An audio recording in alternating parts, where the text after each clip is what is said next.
전능하신 하나님 아버지 감사드립니다. 이 대림절 셋째 주일에 우리가 다시금 기다리며 어둠과 고난 가운데 있던 세상에 빛으로 오신 주님, 하늘의 영광을 버리시고 인간의 모습으로 이 땅에 오신 주님을 찬양합니다. 아멘. 주님, 이 시간 우리의 부족함과 죄악을 고백합니다. 주님의 뜻대로 서지 못하고 욕심과 교만으로 가득 찼던 저희의 연약함을 용서하여 주시옵소서. 아멘. 주님, 이 땅을 위해 기도드립니다. 주님이 사랑하시는 이 땅과 이 민족이 주님 안에서 정의와 화평을 이루게 하여 주시옵소서. 아멘. 지도자들에게는 주님의 지혜와 공의를 허락하시고 국민들이 서로 이해하고 사랑으로 하나 되게 하여 주시옵소서. 아멘. 혼란과 위기 속에서 하나님의 뜻이 이루어지게 하여 주시옵소서. 아멘. 주님, 이 시간 특별히 성도들을 위해 기도드립니다. 마음의 아픔이나 육체의 아픔이 있다면 주님의 치유의 손길을 허락하여 주시옵소서. 아멘. 경제적 어려움과 삶의 무게로 고통받는 이들에게 희망의 길로 열어주시고 아멘. 주님의 풍성함을 경험하게 하옵소서. 아멘.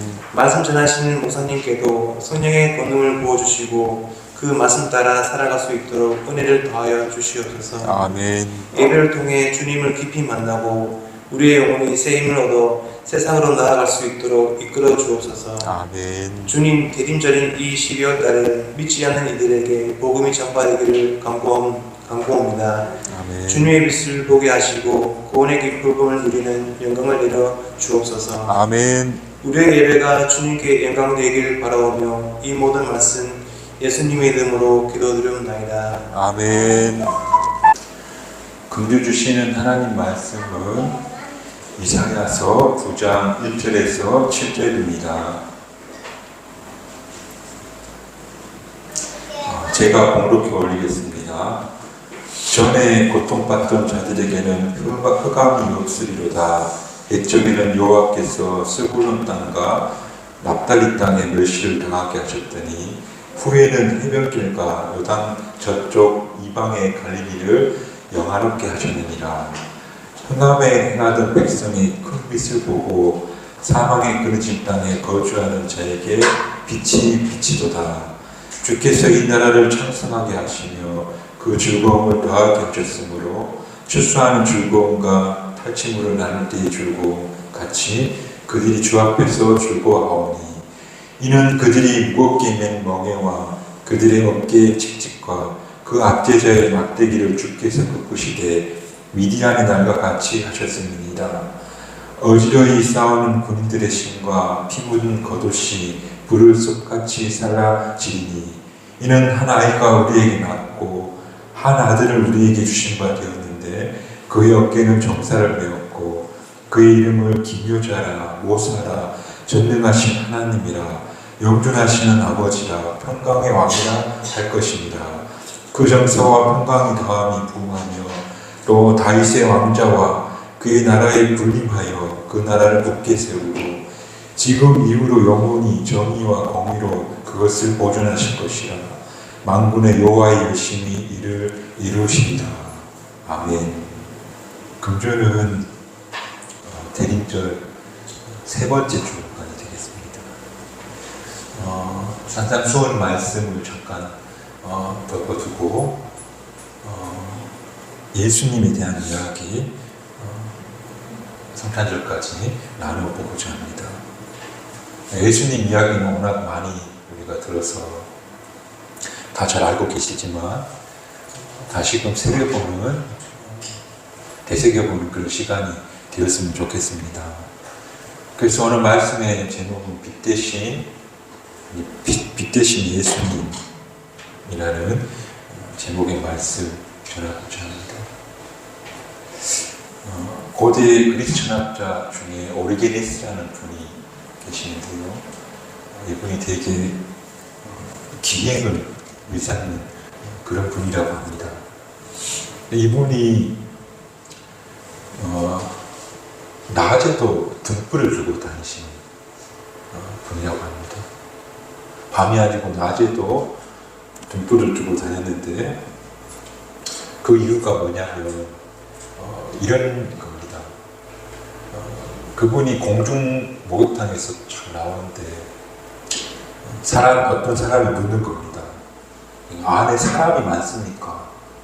그때 오리게네스가 아니요 대답했어요. 다시 묻기를 그럼 복잡하지 않겠네요 물었더니 복잡합니다 그랬대요. 복잡한데 사람은 없다. 말하자면 사람이 많아서 복잡하긴 한데 오리게네스는 그 안에 사람 같은 사람이 없다는 거예요. 거기 사람은 많은데 내가 보기에 사람 같은 사람이 없더라는 거예요. 사람은 없는데 복잡한 거예요. 그래서 오리게네스는 낮에도 등불을 들고 다니는 이유가 사람 같은 사람을 찾아보려고 그래서 등불을 낮에도 들고 다녔다고 해요. 저는 오늘 그 오리게네스가 찾는 사람, 그 사람 같은 사람의 오명이 바로 우리가 믿는 예수님이시다. 저는 그렇게 보는데요. 오늘 그 예수님이 그런 분이라는 걸 함께 나눠보는 시간이 되었으면 좋겠습니다. 성탄절을 우리가 준비하며 대림절 절기를 보내는데 이 대림절과 성탄절의 상징은 누가 뭐라 해도 불인 것 같아요. 아니, 불빛이죠. 그래서 교회는 초도 밝히고 그리고 크리스마스 트리를 통해서 불을 환히 밝혀요. 왜냐하면 이 성탄의 절기가 가장 어두운, 그러니까 예수님이 정확히 언제 태어날지 아무도 몰라요. 다만 로마가 국교로 받아들이고 예수님 태어난 날을 12월 25일로 하자 그런 거예요. 근데 이 12월 25일은 로마식으로 동지예요. 어둠이 가장 깊은 날. 바로 그 날을 예수님 탄생일로 정한 거예요. 왜냐하면 빛이 가장 어둡지만 밤이 가장 깊지만 또 그때부터 어둠이 물러가는, 또 빛이 점점 많아지는 그런 시간이기 때문에 바로 12월 25일을 성탄절을 정한 거예요. 어둠이 가장 큰 힘을 가진 날. 그러나 빛으로 오신 예수님이 오신 날. 오늘 그래서 이사야는 이렇게 말하는 거예요. 9장 2절에 흑암에 행하던 백성이, 그러니까 예수님께서 이 땅에 오셨을 때 이 땅의 모든 백성들, 세상은 어두웠던, 흑암이었던, 바로 온 세상이 어둠에 있었다. 그때 이제 예수님이 오셨다. 네. 성경적으로 이 어둠이 상징하는 건 두 가지인데요. 하나는 그러니까 그냥 캄캄했다는 게 아니라 그 어둠이 상징하는 바가 있잖아요. 그 첫 번째는 악이에요. 악을 어둠이라고 보고, 또 이 어둠이 가지고 있는 상징 두 번째는 무지예요. 말하자면 이 어리석음과 악이 가득할 때에, 그때 특별히 예수님께서 태어나셨다는 거. 물론 지금 우리가 살고 있는 시대도 마찬가지인데요. 특히나 예수님이 나신 그때는 어둠이 기승을 부리는 시기였던 거예요. 강한 사람이 폭력적으로 막 함부로 하고, 또 사회 구조적 분리가 가득했고, 세상이 부정부패로 춤을 췄고, 심지어는 종교인들도 타락했던 그런 어둠의 시대였다. 어쩌면 우리 인류가 늘 어둠 속에 있었다고 말할 수도 있는데, 바로 그런 야만적인 시대에 그때의 예수님이 이 땅에 오셨다. 오늘 본문 9장 1절에서 7절까지 읽었는데 8장 마지막 22절에는 이렇게 말하고 있는데요. 땅을 두고 보아도 환난과 흑암과 고통의 흑암 뿌리니 그들이 심한 흑암 가운데로 쫓겨 들어가니라. 그러니까 뭐라고 하냐면 땅을 구고받다는 거예요. 구고보다는 말은 살피다는 거잖아요. 땅을 두고 봐도 그러니까 쫙 돌아보니까 이 땅에 희망이 있는지 또 이 땅에 참된 빛이 있는지 구고 살펴본 거예요. 그런데 아무리 열심히 찾아봐도 그 땅에는 환난과 흑암과 고통의 흑암만 가득했다는 거예요. 인생들이 어둠 속에 있으면서 어떻게든지 이 악을 이길 수 있는 선한 힘이 있는지, 또 우리가 가지고 있는 이 어리석음을 떨쳐버리고 참된 인생의 길을 찾는 지혜가 있는지를 굽어 살펴보았는데 어둠밖에 없더라는 거예요. 당시에도 오늘날에도 조금 차이는 있을지 모르겠지만 그 내면의 속성은 어리석음과 악이라는 어둠으로 가득 차 있는데, 그런 빛이 없는 시대에 예수님께서 하셨다. 팀 켈러라는 유명한 미국의 목회자 목사님이 계시는데, 그분이 뉴욕타임즈 실린 글을 하나 읽고 이야기해 주는 게 있어요. 광고인데 누군가가 성탄절을 앞두고 이런 글을 실었어요. 크리스마스의 의미는 결국 사랑이 이긴다는 것과 우리 그리스도인들이 세상을 연합시키고 나아가 세상의 평화를 이룰 수 있다는 것이다. 크리스마스의 의미가 사랑이 이긴다. 그리스도인들이 세상을 연합한다. 평화를 이룬다. 이게 크리스마스 의미다라고 뉴욕타임즈 광고에 실은 거예요.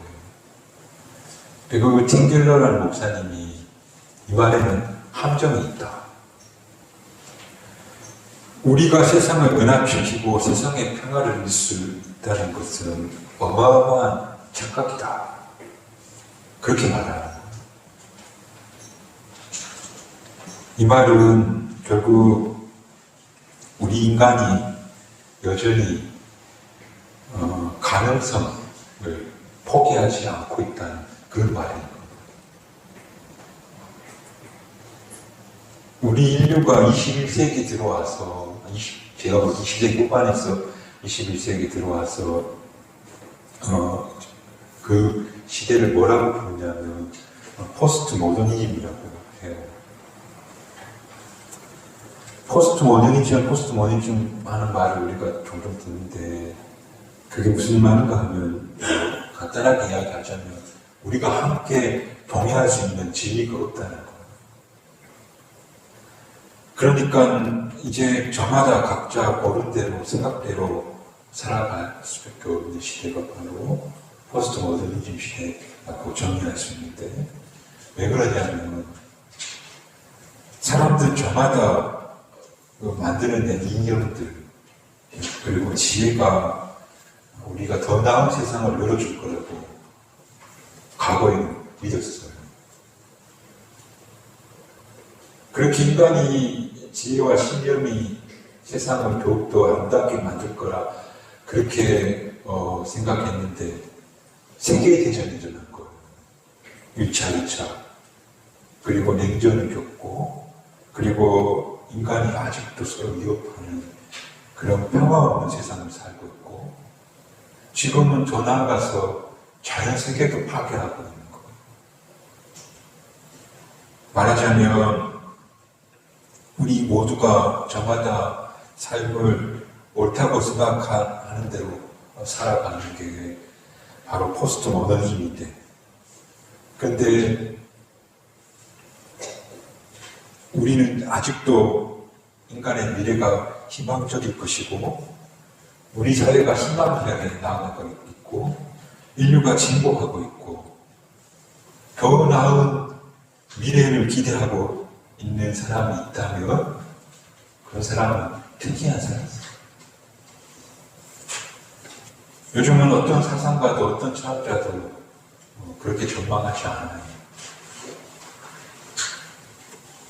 인류의 미래를 지금 21세기인데 22세기로 넘어가지 못할 수도 있다고 그렇게 말하는 사람도 많아요. 2045년쯤 되면 바다에 있는 그 어자원이 다 고갈될 수도 있다고 생물학자들이 말하고 또 식량도 한계치, 인류가 먹을 수 있는 한계치에 도달하고 있다고 그렇게 말하고 있어요. 그런데 뉴욕타임즈 그 광고면에다가 뭐라 썼냐면 크리스마스는 우리가 평화를 이루고 세계를 연합시킬 수 있다는 그런 희망, 그런 기대를, 그런 착각을 서올랐다. 그거 모순이다. 그렇게 팀 켈러 목사님이 복음주의 목회자이신데 그렇게 말씀해 주셨어요. 체코슬로바키아 대통령을 했던 바치라크 하벨이라는 분이 또 문학가로 유명한데 그분이 이렇게 이야기해요. 인류가 추구하는 행복한 삶은 자기 힘과 애씀으로 스스로의 구원을 이룰 수 없으며 이제는 민주주의로도 부족하다. 이 민주주의로도 부족하다. 민주주의로는 안 된다는 그런 이야기죠. 그러면서 이 현실 정치 지도자가 이렇게 고백하는데 그러므로 이제 하나님께로 돌아가서 그분을 구해야 한다. 이제 우리가 하나님께로 돌아가서 그분의 도움을 구하는 것 외에는 인류 문명엔 희망이 없다. 이렇게 이야기해요. 인간은 하나님이 아님을 절대 잊지 말아라. 그런 말 하신 거예요. 성탄은 앞서 이야기한 것처럼 불살봐도 어둠밖에 없는 그 희망도 없고 빛도 없는 그곳에 빛이 비춰 온다는 거예요.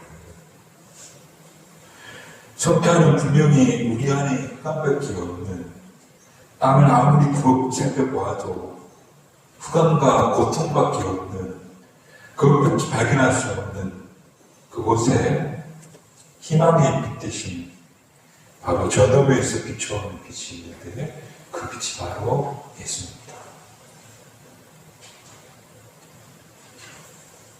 세상에도 또 그리고 우리 사회에도 또 우리 교회에도 우리 가정에도 그 희망의 빛은 예수님입니다. 우리 인간이 희망이 아니고 바로 예수님이 이 어둠을 이길, 이 악과 이 어리석음을 이길 희망은 예수님이시다. 그래서 오실 메시아를 이제 이사야가 예언을 언급하는데 그분 빛이시다라고 이야기하시는데 아마도 이사야는 태양의 빛을 비유컨대 비유하면서 예수님을 이야기하신 것 같아요. 예수님은 이 빛과 같다 하면서 그 빛의 의미를 세 가지 정도 이야기하고 있어요. 첫 번째는 그 빛은 우리에게 생명을 준다.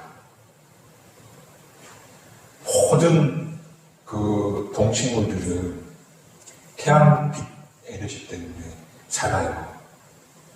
그 태양빛이 공급해주는 에너지가 우리를 자라게 하는 것. 그 빛이 상실되어지면 우리 생명도 이렇게 되는 것. 그러므로 참된 생명을 주시는 분은 예수님이시다. 그 빛은 생명의 빛은 바로 예수님이다. 라고 이사야는 오실 예수님을 이야기하고 계시는 것.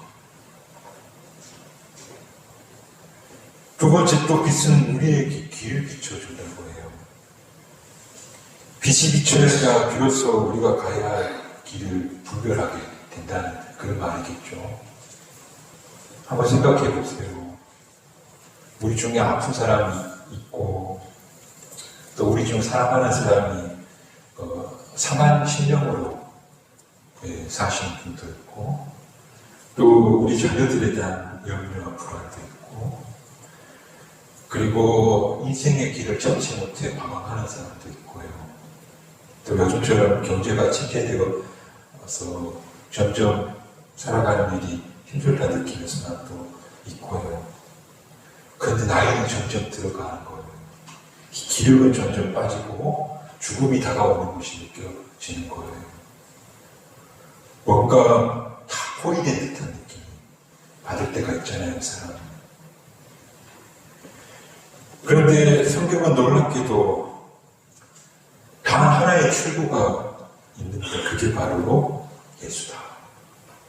그 출구를 비춰주는, 그 길을 밝히 비춰주는 빛이 있는데 그분이 바로 예수님입니다. 저는 언제 예수님이 길을 비추시는 분이다라고 느끼는가 하면요. 우리가 다 살면서 지치고 고날 때가 있잖아요. 그리고 관계 속에 섞여 있으면 돌아서 집에 오면 이게 아닌데 하고 답답할 때가 있잖아요. 그때 예배당이든 혼자 조용한 골방에 들어가서 예수님 그렇게 하고 나면 다시 살아갈 힘이 생기잖아요. 아, 정말 내가 살아갈 힘이 예수님께로부터 오는구나. 내가 빠져나갈 출구를 예수님께서 비추고 계시는구나 하고 힘을 얻게 되는 거예요. 그래서 이사야는 길을 비추시는 빛, 삶의 의미를 부여하시는 빛이시다. 그래서 그분이 길을 비치니 분별하게 되고, 아, 난 이렇게 살 거야. 나도 예수님이 걸어가신 그 길을 걸을 거야. 어떤 사람은 저렇게 살고 어떤 사람은 이런 방식으로 살지만 나는 이렇게 갈 거야. 그래서 예수님은 길을 비추시는 빛이 되시다. 이 사실을 꼭 기억하시기를 주님의 이름으로 축복합니다.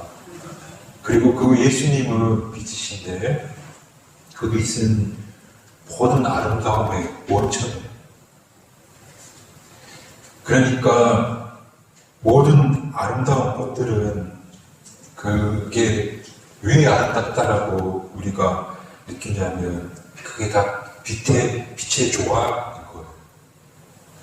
빛이 비춰들고 그 빛의 양에 따라서 우리 눈이 그게 아름다운 색깔 또 눈부시게 볼 수 있게 된 거예요. 가끔 우리 교회 앞에 제가 나가보면 오늘은 빛이 없어서 좀 황량하지만 뼈가 녹색으로 예쁘게 잘 때는 말할 것도 없고 오늘 같은 이런 앙상한 겨울에도 햇빛이 쫙 비치는 날에는 이 벌판이 왠지 특별하게 보여요. 와, 아름답다. 아름다움의 원천이 되시는 분이 바로 빛 대신 예수님입니다. 그리고 그 빛은 모든 것을 아름답게 비추고 있다. 오늘 그래서 성경이 뭐라고 말하냐면 이사야가 한 아이가 우리에게 오셨는데 그 아이는 전능한 분이고 영존하신 아버지다. 이 말씀은 우리에게 생명을 주시는 바로 그 전능하신 분이라는 것. 생명의 빛이다. 또 이어서 그는 모사라. 모사는 지혜로운 존재를 가리키는 거예요. 우리가 정말 어떤 길을 가야 될지 또 어떻게 살아야 할지 가르쳐 주신 분이 예수님이라는 거예요. 그리고 또 그는 기묘자다 그렇게 말하는데, 기묘자는 놀랍도록 아름답다는 뜻이에요. 그러니까 어떻게 말로 설명할 수 없을 정도로 아름답다. 바로 예수님이 그런 분이시다는 거. 전 그 말에 전적으로 동의해요. 예수님 보면 정말 아름다워요. 어떤 여성분 이야기를 들었는데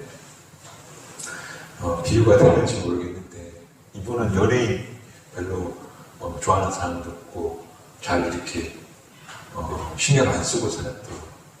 근데 어느 날 백화점에 갔는데 백화점에서 옆에 슥 하고 누가 지나가더래요. 딱 봤더니 누구였냐면 강동원이었대요. 근데 강동원이 정말 키도 크고 잘생겼잖아요. 연예인 별로 좋아하는 사람도 없고 관심도 없는데 강동원이 옆에 싹 지나가는데 갑자기 눈시울이 부어졌대요.